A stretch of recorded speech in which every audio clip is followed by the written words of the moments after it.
আমার নাম সায়ন। আমি ব্যারাকপুর থেকে আসছি। তো আমি ৬ মাস আগে মোটামুটি ডাক্তারের কাছে এসেছিলাম। তো তখনই আমি এই ভ্যাকসিন ট্রিটমেন্ট তখন থেকে আছি মোটামুটি। তো এখন কারেন্টলি আমার ২ নম্বর ভায়ালটা শেষ হয়েছে ভ্যাকসিনের।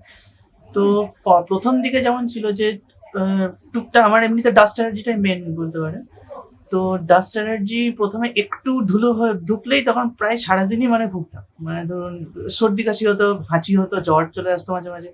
কিন্তু এখন ওই দিক থেকে অনেকটা রিলিফ পাচ্ছি আরকি। মানে খুব টুকটাক ধুলো ঢুকলেও কোনো অসুবিধা হয় না। কিন্তু ২-৩ ঘন্টা একটু হতে পারে প্রবলেম, কিন্তু অনেকটা বেটার আছি। আর ধরুন খাবার-দাবার বলতে গেলে ওরকমই প্রায়ই হচ্ছে। ১ম দিকে প্রচন্ড মানে ভুগতাম আরকি। একটু অ্যালার্জির কিছু খাবার খেয়ে নিলে। তখন ওখান থেকে অনেক বেটার আছি। মোটামুটি বলতে পারেন এখন হাফ ট্রিটমেন্ট বলতে পারেন শেষ হয়েছে। তো এখন প্রায় 30% অনেক 30% বেটার আছি। মানে তো 100% মধ্যে 30% বেটার আছে। হ্যাঁ, 30% বেটার আছি। থ্যাংক হ্যাঁ। ইউ।